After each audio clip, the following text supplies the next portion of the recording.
So first and foremost, I think usage-based pricing, first of all, is honest. And second of all, it's inevitable. So if today you don't have a usage-based model, it's going to happen. No question about it, whether you do it or your competition does it, because the customer pays for what they use. And early in the adoption cycle, it's a really significant accelerant getting that initial adoption, because they're going to be more comfortable. They don't have to buy a monolithic contract, or they're not having to sign up for a big, gigantic relationship. They can actually start with a small use case.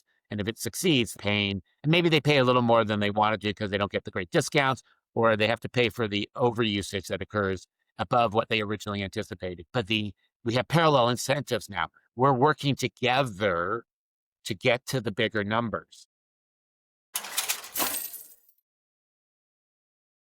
Welcome to another episode of Hold the Churn, the show where we go behind the scenes with the sharpest minds in revenue to decode what's changing, what's timeless, and what actually drives growth in 2025 and beyond. I'm Chandrika, co-founder, CEO of Twilio AI, the most powerful AI-native customer intelligence platform out there. Today, we have a very special guest, Marc Boroditsky, the Chief Revenue Officer at Nebius. Marc has built and sold multiple companies before leading revenue organizations at giants like Oracle, Twilio, and Cloudflare. Now at Nebius, an AI infrastructure company, Marc continues to build the revenue machine with a focus on sustainable growth. Marc, welcome to the show. Chandrika, it's a pleasure to be here.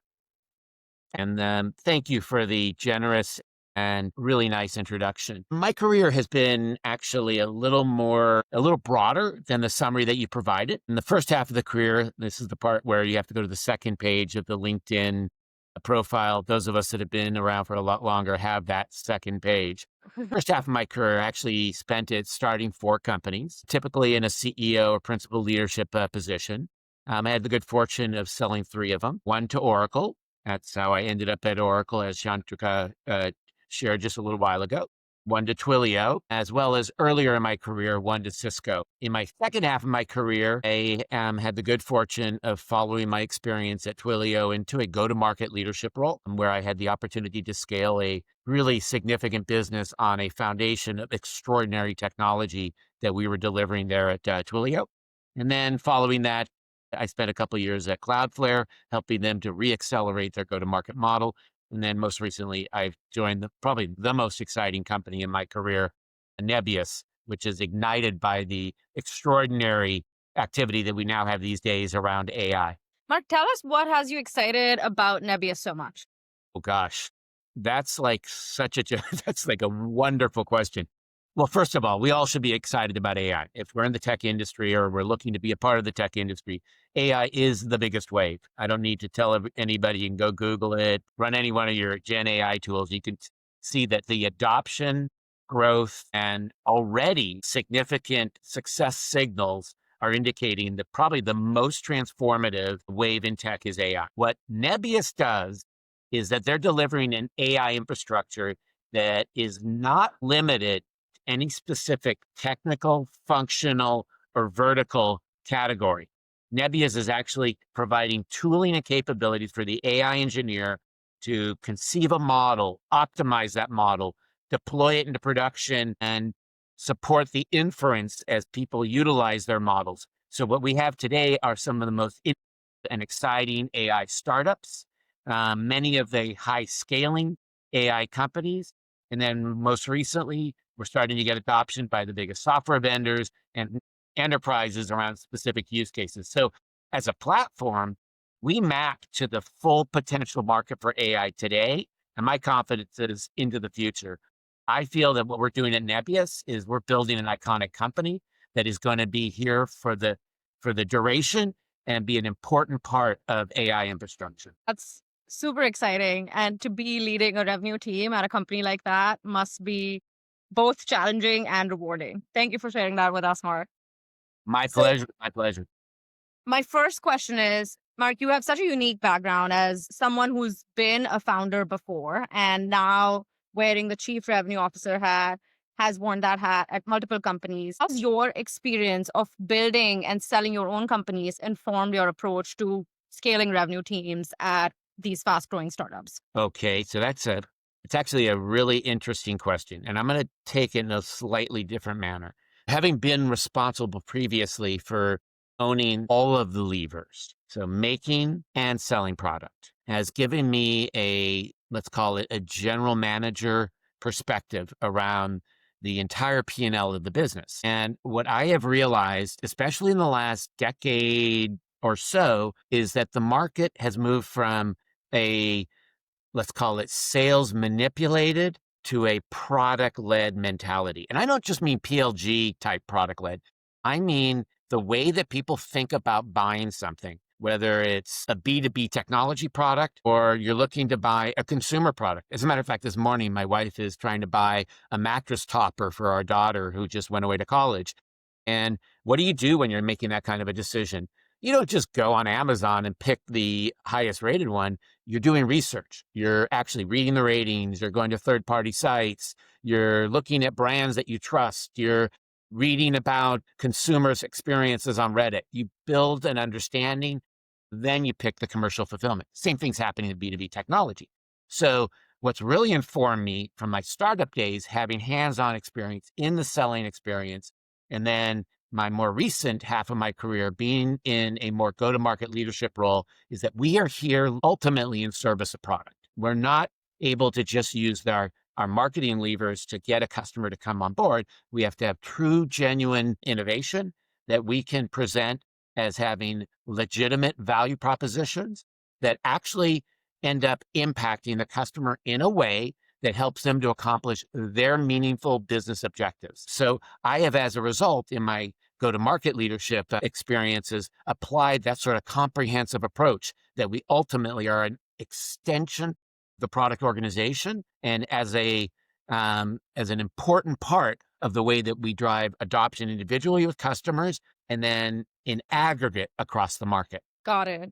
That's a really interesting point. How does the structure of the revenue organization in particular change or is adapted to an organization where you think of yourself as the extension of a product team? So first and foremost, we have to hire humans that are, say this in a constructive fashion, they are effective collaborators. Okay. Sometimes this shows up in people's values, no assholes. So you're looking for humans that actually are prepared to listen more than they speak, that they're genuinely curious. They want to learn. They're active learners because technology is forever changing. And to have let's call it a technology or product driven perspective, you have to be forever educating yourself on what's new, what's coming, how it's impacting your customers. So you become a viable representative and advocate for what's taking place in the market. So you can be a fantastic ally to your product counterparts. So it's shifting from just, hey, listen, I'm a mechanism to create a transaction to I'm a meaningful conduit for the product organization to get the exposure and understanding of what's going on in the market. And I'm showing up in a way that I can affect a strong partnership with my product counterparts. So number one is the humans. Number two are the mechanisms. So that means that we need to put in place meaningful ways to actually share what we learn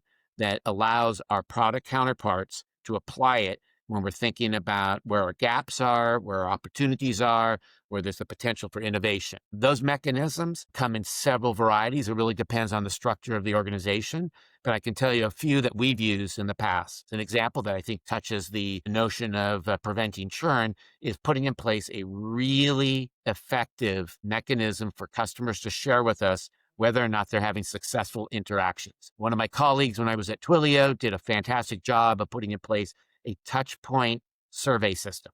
In the beginning, I thought, this is crazy. This is like so consumery. Nobody's going to respond. We have a great survey that we do every quarter. We send out 100 questions. We get a low single-digit percentage response rate. We learn from that. Put the touchpoint survey system in place, and we were literally getting real-time indications, not just about the customer-facing team member, but also it was raising to the surface the critical things that they were worried about or having issues with. By the way, the survey was literally rate 1 to 5 the interaction you just had, and then there was a text box to share any insights. We read every one of those text boxes, and it turned into a meaningful report that was being produced on a regular basis about how people were perceiving us based on the experiences they were having with our people, in our technology. Another mechanism that was really effective is we put in place a way for our sales engineers to capture the customer story when we were failing to meet their expectations. This presentation was very structured, organized around the taxonomy of our product, taxonomy of issues and opportunities that the product management team and the product engineering team were looking at. And it had an extensive digest where the sales engineer can explain what they were seeing. Now, you're probably sitting there thinking, of course, feature gaps. We do that all the time. This was in CRM. So it was connected to the opportunity, whether we won it or lost it. And we were able to total it up against opportunity values, account values. We were able to look at customer types and market dynamics in concert with the feature request. So we were able to then calibrate what was it going to take for us to actually make progress in a given customer type or a given market. And all of a sudden it became a quantified way to actually inform the product team instead of, which was typically the case in the past, where we'd get together once a quarter, the loudest voice in the room, so the seller that lost the biggest deal, rallies the entire room around that one problem they had, and all of a sudden that becomes the number one priority. No data, no indication of how it impacts our broader business, change that whole conversation. We could actually now look at whether or not that loudest voice was actually representing something of value. I can keep going. There's all kinds of mechanisms, but it's all around really helping to inform the product team about what is happening along the customer journey that they can actually impact by making changes and improvements to our product. You touched on some really interesting mechanisms there, Mark. And as the saying goes, show me the incentive and I'll show you the behavior. So speaking of incentives, how do you think about incentivizing that behavior among the revenue organization to make sure that they actually do have the collaborative approach and the behavior to make the customer successful? You're completely correct. I mean, especially given the fact that most of the humans that are living in the customer-facing organization are incentivized around driving revenue, driving growth, driving bookings. And in some respects, those, probably with the exception of revenue, those metrics are not quite aligned to the long-term relationship. Okay. So this goes back again to the fundamentals. It's the kind of humans that we hire. Okay, so we're looking for empathetic humans, which, by the way, not all sellers are empathetic. And I'm sorry to those of you out there that are high performance sellers. I know that getting that next transaction is critically important, but I will tell you, the next transaction coming from an existing customer that's already satisfied and excited about your technology is dramatically easier than finding that new door you go through to find that land opportunity that you're going to build into a deal and close. So getting that mentality that we're actually building relationships with our customers based on trust is critically important. So what we have done, and this doesn't apply to every business, and I want to be sensitive to that. If you're a much more transactional technology that doesn't have a long tail of responsibility to build up value, you may not care as much about what I'm about to say, but we shifted the entire account responsibility to the account executive. That doesn't mean the account executive does everything, but what it does mean is the account executive is responsible for the entire arc of opportunity. What we found in the market, especially for technologies like those that I've been responsible for here at Nebius, Cloudflare, Twilio, is that there really is a mentality where the customer is buying around an initial use case, and then over time, they're adding other use cases, and they're scaling those use cases. Each one of those growth vectors has a set of very significant selling attributes and responsibilities. If the AE is incented to make those subsequent transactions happen and drive those expansion opportunities, it's more likely they're going to occur than just getting that initial land transaction. So having incentives built around the total addressable opportunity and having rewards around incremental progress towards that total addressable opportunity has a big impact. Now, I also want to clarify something. I'm sure that some of our CS professionals that are out there are wondering, okay, so what's my job? The reality is we need a village to make a customer successful. And we want to be as efficient as possible. That's for the finance people. We don't want to actually just keep adding humans.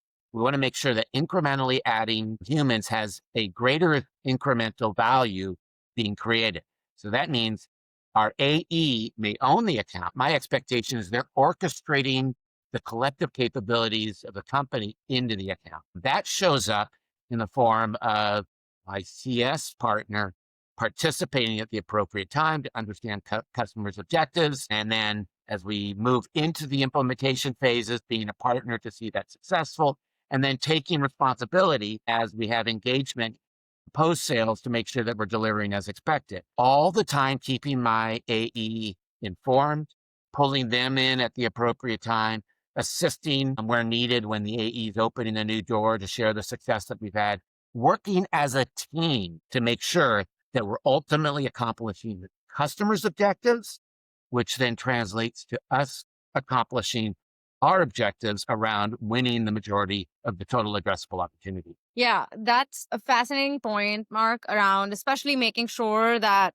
as a company, you only win by making your customers successful. I feel like it's a simple point that a lot of sales professionals, customer success professionals, teams don't always sort of, understand and grasp as deeply as I think they should. Shifting gears a little bit, Mark, your career's taken you from startups to tech giants like Oracle and to then high growth public companies. Now you're at Nebius, an AI infrastructure company. What are some of the most significant differences that you've seen or experienced in building and managing that sustainable, growing revenue engine at these different stages of the company? Well, let me characterize each of those, okay? So, because like startup versus growth versus mature companies. In a startup, you're really looking for product market fit, okay? You're extremely focused. You've got a single product. You're focused on a specific market or segment. By the way, if you're not, you need to get focused because you need to ensure that you're figuring out how we're going to ultimately get repeatability. And there are very few panaceas, very few solutions that apply to everybody. So finding the places where you have high repeatability is critical.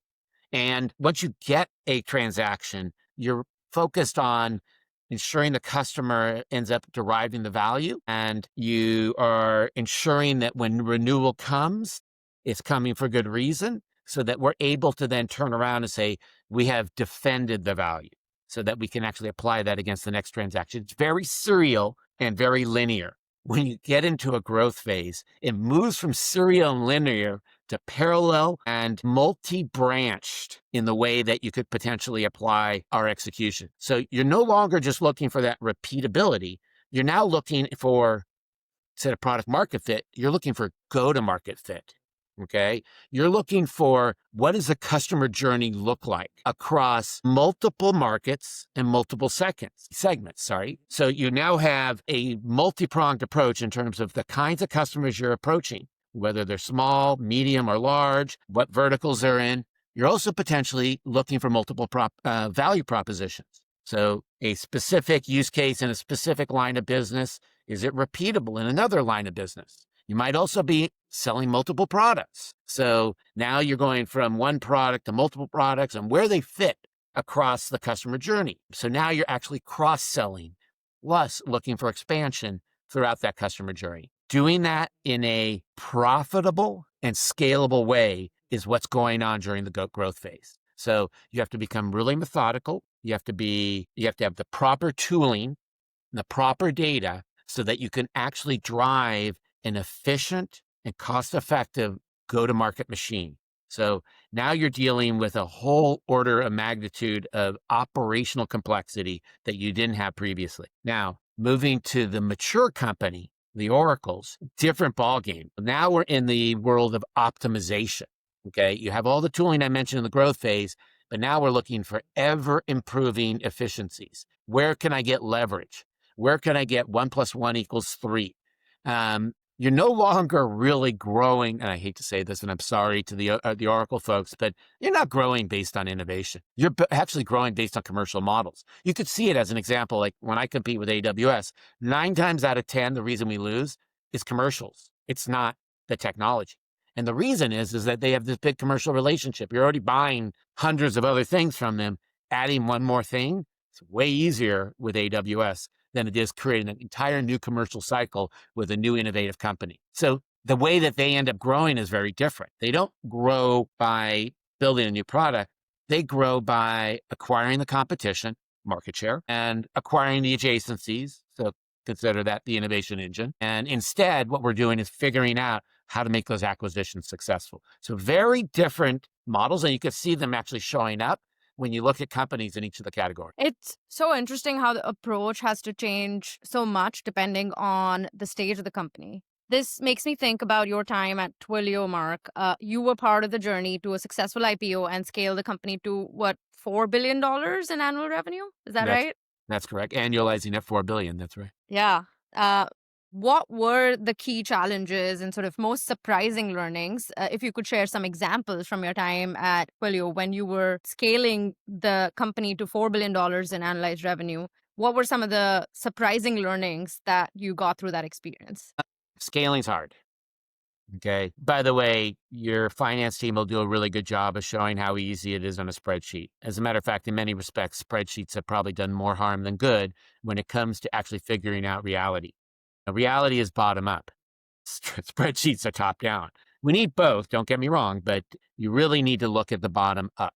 And probably the biggest lesson, and I will credit George Hugh, who was chief operating officer at Twilio, with really helping me to understand this, is while you have the model, which helps you to understand where efficiencies are, you need the humans. And the biggest lesson is that humans make the biggest impact on your outcomes. And if I think across all of go-to-market, the biggest takeaway I had from Twilio is you need to make sure that you have the best talent. You need to make sure that you're giving them continuous high quality enablement, and then you're supporting them with the right kind of tooling so that you're not just constantly adding humans. Instead, you're looking for ways to make those humans that you've added more and more effective, especially thinking of the customer success world, eliminating seriously mundane administrivia type of chores. Anything that you can automate, you should be automating. And you should be thinking about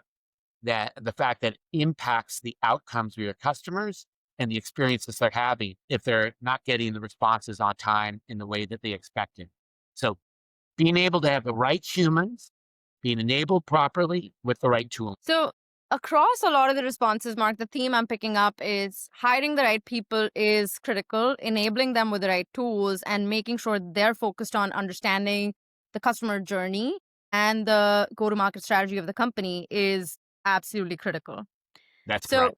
now taking Nebius's case, which is a fast growing AI infrastructure company, how do you approach go to market strategy for a product that serves such a specialized and high growth market? Well, so first of all, I have more of an outside in experience with Nebius, which by the way is not a bad thing, because I'm the new guy. I've been here a matter of months. Okay. So it's, I've been able to bring a fresh set of eyes and a fresh set of perspectives, having been through the phases and experiences that you've shared a little while ago. I think you probably should ask the Nebius leadership this, but I think that's part of the reason that they're bringing me in. The same factors that I talked about earlier when we discussed the different stages of companies apply here as well. I'd say we are teetering between that startup and growth maturity. Startup being like the age of the company, which is today a year old in terms of commercial activity. So really a startup in many respects. So working through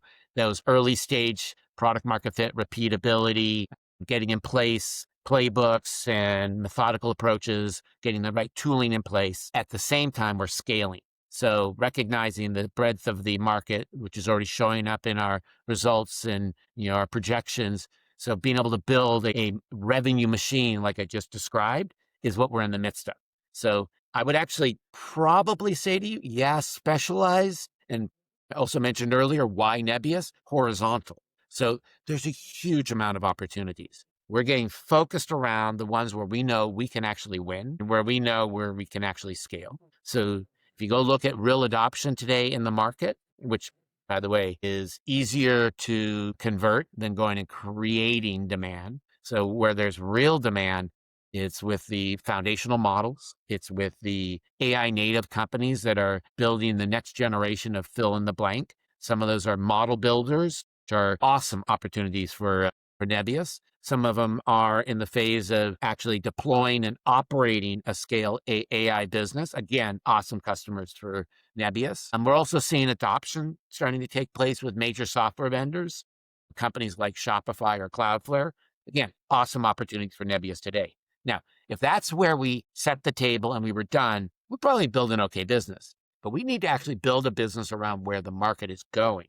And this is not purely crystal ball, but it requires some educated conjecture about the possibilities. I personally like to look at what's happened in other categories. History is always a good indicator of potential things that you're going to experience again, because we do tend to repeat things. My confidence is that there's likely some great indicators of what happened in the evolution of cloud infrastructure, and think of the hyperscalers. I mean, I think of our category as being the next generation of hyperscaler.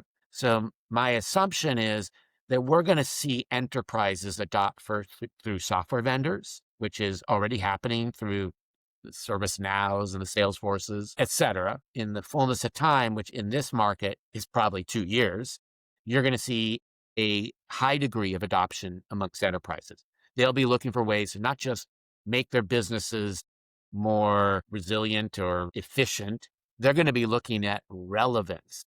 They're going to be looking at, if I'm not actually taking control of the digitally enhanced experiences in my business, I'm going to be left in the rearview mirror compared to my competitors who are already making that happen. So we need to be setting up not just to be able to service today's demand, we have to set ourselves up to be able to pursue the entire market, which includes enterprises that are going to start to look at AI as a strategic priority. Yeah, we're already seeing a lot of enterprises obviously sort of being forced to move much faster and figure out what their AI strategy looks like as a company themselves for their own products, but also to make their teams a lot more efficient. We've seen that with Google. We've seen that with a lot of companies lately. Marc, this show is called Hold the Churn. Now, in an AI-focused business, there's a lot of companies that are reaching revenue milestones much, much faster than companies used to in the previous generation of software. What does customer churn look like in that scenario? And what does strategies to retain these customers and drive revenue from the existing customer base look like for you at Nebius? Gray hair, old guy, been around for a while. Maybe this is the old guy's perspective. It doesn't change dramatically. Okay. I think at the end of the day, churn is going to look the same. Okay. And actually, more importantly, churn prevention, or we need a positive churn, adoption acceleration, adoption satisfaction, something more positive. What that looks like is we're going to need to, depending upon the customer type, whether they're a startup or enterprise, things may vary, but we need to start with understanding their goals.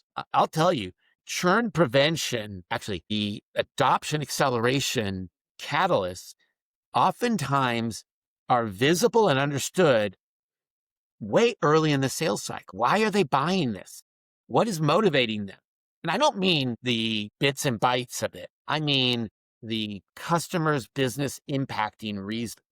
So really understanding their business and how we're helping them to accomplish their business goals. And then making sure that we are accomplishing the adoption milestones that we agreed to in that sales cycle. Actually, it's even better if you go beyond it. And I've seen this where you leave breadcrumbs, the next use case, or you leave open new functionality that's part of a new product, and they're seeing how they could effectively get more value than just what they originally bargained for in the sales transaction.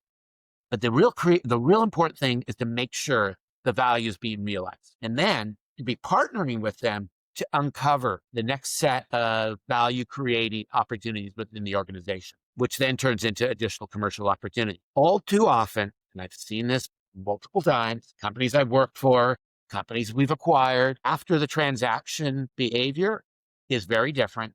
Oftentimes it's reactive.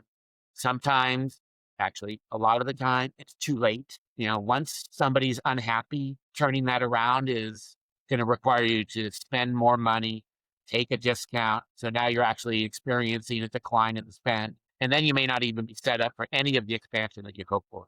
But you're being proactive and you're preventing that decline in in value recognition, you're more likely to see the opposite, which is driving a greater and more productive relationship. Companies like Nebius, where usage-based pricing is the primary sort of revenue model, how does focus on post-sales really changes? Because in this sort of revenue model, you are really driving revenue for the business by driving usage of the product on the customer side. So post-sales especially becomes a critical part of that revenue growth engine. How does that revenue model shift change the way you think about post-sales? I'm going to answer your question. I'm also going to add like an interesting insight about it. So first and foremost, I think usage-based pricing, first of all, is honest. And second of all, it's inevitable. So if today you don't have a usage-based model, it's going to happen. No question about it. Whether you do it or your competition does it, because the customer pays for what they use. And early in the adoption cycle,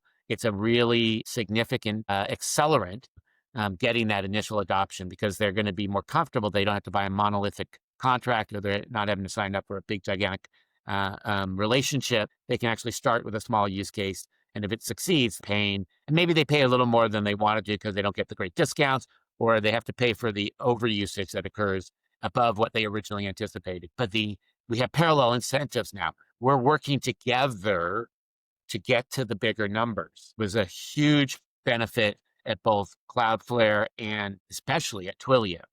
And by the way, if you get your go-to-market teams aligned around, we're not here to actually take the whole value off the table. We're here to earn our way to the entire value. So we're leaving a lot of value remaining in front of us that we can capture with subsequent use cases and expansion in those use cases. This means, again, we succeed together, we win together. So I think it's inevitable that's going to happen in the market. The problem with usage is it's complicated. Okay. Because there's so many factors that affect whether or not you actually get to the outcomes that you expected. And on top of it, measuring it. You didn't build a usage-based product. There's a lot of those out there. And I've been involved with a number of those companies. You need to put in place usage tracking and reporting. And it can't just be usage tracking and reporting for the time you generate the bill, because that means that you're obviously delivering the good news on below. Actually, that's sort of bad news, I should say. And then the bad news, I'm above, and maybe above my budget on the day that the bill is due. So you need to implement real-time usage tracking. And by the way, that becomes a great way of being able to identify how we're succeeding. So not just in terms of tracking it to make my bill, but tracking to see that we're on path to get to the outcomes that we originally anticipated. So using that as a cornerstone in the way we report back to the customer. We are at X level of our targeted level of usage. This is the next set of steps we're doing to get to the targeted set of usage, or we're beyond our targeted level of usage. Let's talk about other places where we could potentially apply our capabilities. Usage-based models give us a real-time opportunity to be on top of the progress we're making, good and bad. All right, little insight that I want to throw into the equation. Usage-based models become a big burden for our post-sales teams because we all hear the horror stories of the big bills that arrive, not just the dollar amount, but all the actual usage data. I can tell you there were times when Twilio was sending out telephone book size bills. Everybody hears about needing a data scientist to figure out your AWS bill. So make sure we're working in partnership with our product team to make the bill digestible and consumable. Make sure we have mechanisms to allow the customer to interrogate on their own, like pull the data down, do their own analytics. Make sure we're really clear about how we name SKUs and how we make them trackable so they can actually understand how it relates to the deal they did and relates to the value we're creating. Without that, I guarantee you the number one issue your CS team will be dealing with is billing issues. And I've seen that over and over again. I love how you frame that for the GTM teams. It's earning your way to value. And in 100% agreement with you, Mark, on transparency and visibility for customers is so important in a world where usage-based pricing is how they're paying for the product that they're using. And it's inevitable. That's the future we see here at Quivly as well. And that's the future we're obviously solving for. Now, Looking ahead, Mark, where do you see the biggest opportunities for leveraging AI in revenue organization across your revenue teams, particularly for post-sales, customer success, revenue operations, account management teams? Well, first of all, AI has entered its way into go-to-market experiences a while ago. Okay. Some of it through products, some of it just through extremely savvy go-to-market teams, sales ops, rev ops teams. We had the privilege at Twilio to have an extraordinary team that had data scientists and machine learning engineers. So we were looking all the time at what the customer journey looked like, and how it showed up in the firmographic, technographic, usage, telemetry data that we had. So we were able to actually understand the digital arc of the customer's experience. Now we have more and more tools that will help us to do that. So being able to understand the adoption journey is critically important. Then how to automate the way that we actually move from one step to the next becomes becomes easier. It's probably the right way to put it. And so understanding it and using that to inform decisions, and then automating where we can so that effectively we can be responsive and present for the customer. And then proactively anticipating. You can actually start to get signals where we're actually seeing that we're not actually on track. We're not actually hitting the mark. We could see that not just in terms of the telemetry, like, okay, your usage isn't on mark, but okay, you got support tickets over here that are indicating a problem. And by the way, it's not just this support ticket. We look back over the history of the support tickets. It's like, wait, hold on a second. These are actually showing that there's maybe some kind of core issue that are causing this. And just because of the way we reported, we didn't actually get it to the surface, or the way we acted, we didn't actually treat the cause, we treated the symptoms. So we can actually be a lot more proactive in terms of understanding the health of the relationship. And this goes across every data vector. Okay. What does that turn into? Again, we can now be proactive in the way that we respond. The human that shows up is now informed in a way that they can actually help the customer through whatever issue or challenge they're facing.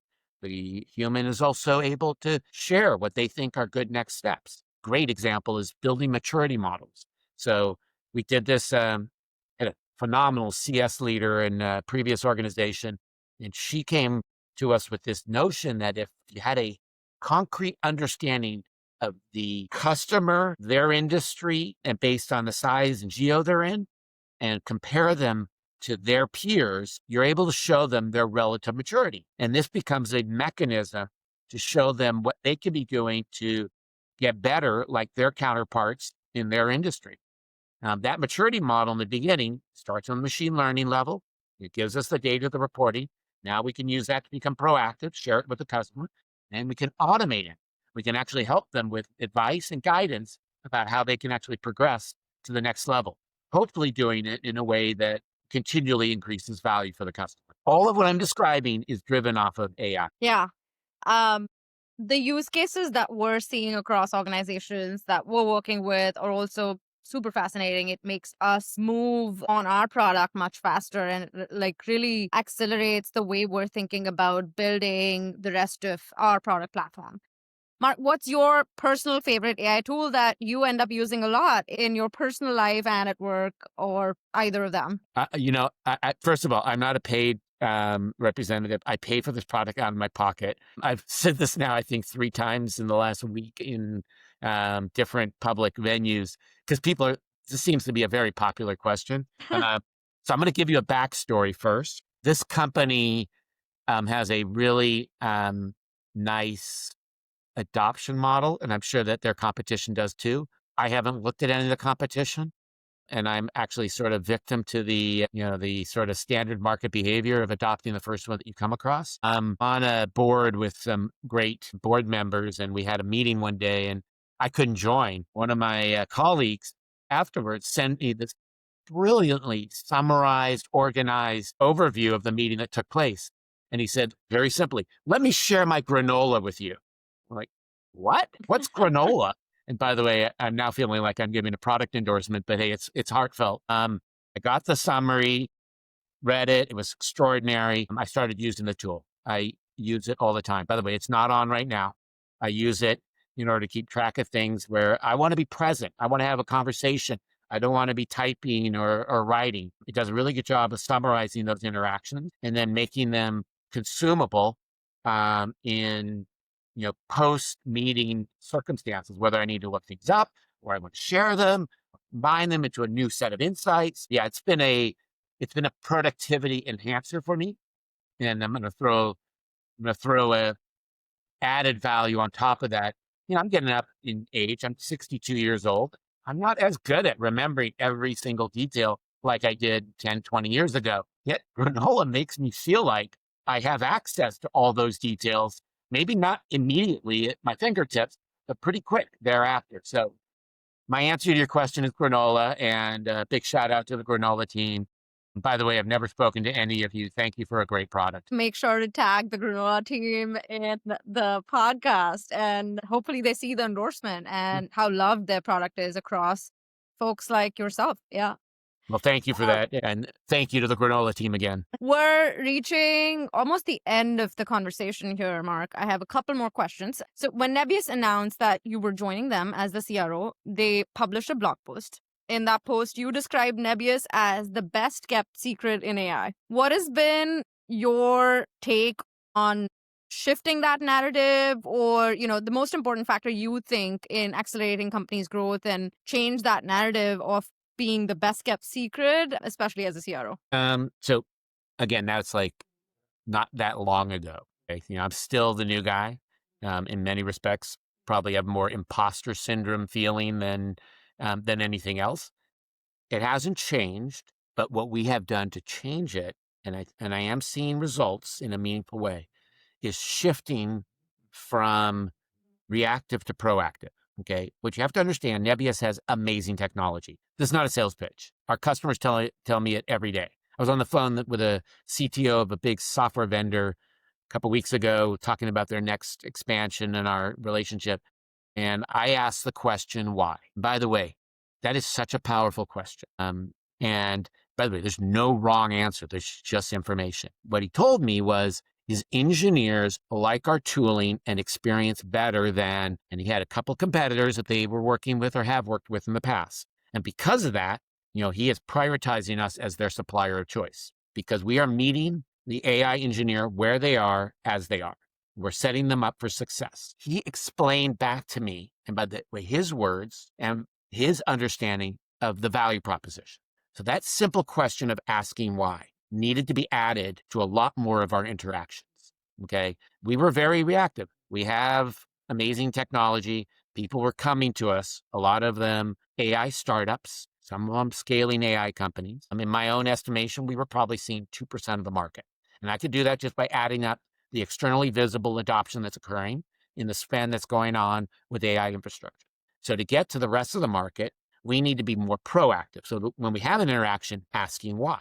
Now, we also need to be more proactive to use that, what we learn from that why question, whether it's early stage in the sales cycle or later, like I had with that CTO conversation, apply it to opening the next set of doors, going outbound. And by the way, outbound in every form of the term, mostly digital, because many of our buyers are technical, but also with the humans that we have, to invite them to learn how Nebius is making XYZ successful in these meaningfully recognized value creating ways.